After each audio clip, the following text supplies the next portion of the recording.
Être à l'origine d'un désastre écologique comme celui-ci, je pense que c'est inacceptable. Regardez ce que vous avez fait. On est ici à Carrières-sous-Poissy, en banlieue parisienne, à peu près 25 km de la capitale. Et contrairement aux apparences, on est ici en pleine nature, sur ce que les habitants appellent la mer de déchets. En fait, c'est l'une des plus grandes décharges sauvages de France.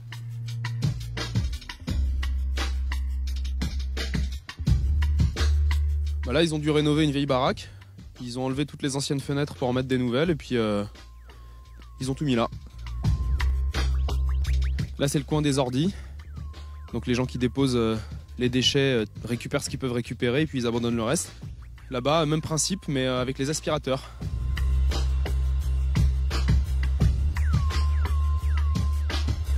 Bah voilà, encore des carrosseries, tiens, regarde. Voilà, une belle carrosserie. Qu'est-ce que vous ressentez en voyant ça?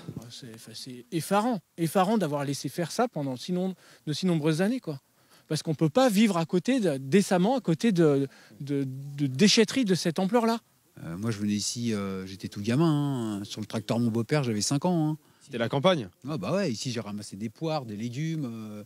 Après, on allait aux halles vendre ça. Et du coup, voir ça aujourd'hui? Ah bah mon beau-père, il a 94 ans, il veut pas voir les images. L'autre jour, il avait presque les larmes aux yeux quand je lui expliquais un petit peu. On est avec Anthony, qui habite la ville et qui préside une association de défense de l'environnement. Qui c'est qui vient décharger ici ces déchets? Écoutez, je pense qu'un simple contrôle visuel permet quand même de comprendre que ce sont des entreprises qui essaient de se défausser de leur obligation de traitement de déchets et qui passent par des réseaux manifestement bien organisés qui gèrent ce type de filière illégale. On a quoi dans cette mer de déchets, par exemple? On a évidemment plein de déchets inertes du BTP, mais surtout, et c'est beaucoup plus grave, on a des déchets dangereux, comme de la tôle fibro-amiantée, comme vous voyez là, ou de la laine de verre ou de roche, qui là, pour le coup, présentent un risque pour les populations. En gros, c'est des entreprises qui ne veulent pas payer la décharge officielle et qui viennent ici balancer gratuitement leurs déchets, quoi. Voilà, c'est ça. C'est qui viennent ou qui utilisent des réseaux. Si vous aviez en face de vous les gens, les entreprises qui viennent déverser ces déchets-là, qu'est-ce que vous auriez envie de leur dire? Regardez. Enfin, il y a un moment, je pense qu'on peut pas être insensible, quoi. On est tous choqués par cette situation. Je comprends que l'argent puisse à un moment être un moteur, mais je pense que l'environnement, c'est aussi une priorité pour tout le monde, pour les générations futures. Enfin, je veux dire, être à l'origine d'un désastre écologique comme celui-ci, je pense que c'est inacceptable.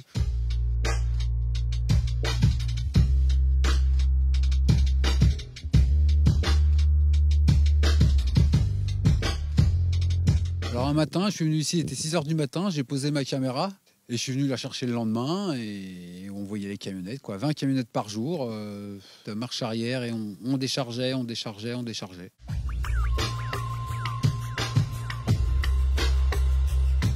Aujourd'hui, pourquoi vous ne faites pas venir des bulldozers pour enlever tout ça?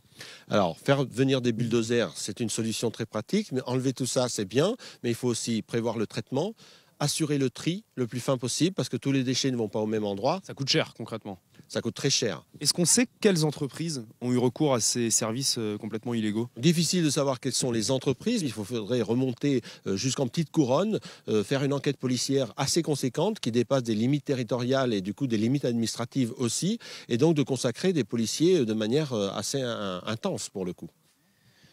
Là, il y a plein de papiers administratifs avec le nom d'une entreprise et des contacts. Donc on va appeler ces gens-là pour savoir pourquoi leurs papiers se retrouvent ici. Là, il y a une carte d'un certain Michael, ingénieur d'affaires dans une entreprise, avec son portable. On va l'appeler. Oui, allô?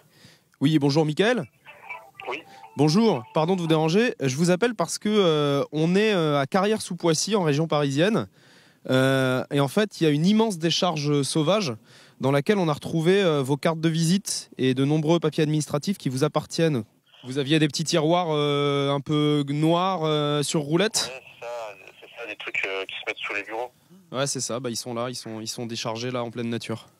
En fait, on a fait des travaux c'était quand, il y a 6 mois, où on a du coup fait vider tous les bureaux, puisqu'on a tout changé. C'est pas moi qui m'en occupe. Je peux vous donner un numéro? Ouais, je veux bien. Bonjour monsieur. Oui, bonjour madame. Il y a une immense décharge sauvage sur plusieurs hectares et les documents qui sont sur place nous ramènent à vous en fait. C'est pas dans une déchetterie, c'est... Ah non, c'est en pleine nature, c'est une décharge illégale. Mais en fait, on essaye de remonter jusqu'aux ans. Une photo et l'envoyer sur mon portable. Bien sûr. Voilà, normalement vous avez c'est en cours d'envoi là. Oh là là. ouais, c'est sympa. On était passé par une société qui était censée le mettre dans une déchetterie et pas dans la rue, quoi. Et ça vous surprend quand je vous dis qu'ils balancent tout dans la nature ou... Ah, mais alors, franchement, j'attendais la photo. Alors, c'est pas que je vous croyais pas, hein, mais parce qu'effectivement, c'est nos documents, donc c'est forcément... mais franchement, ouais, je suis très surprise.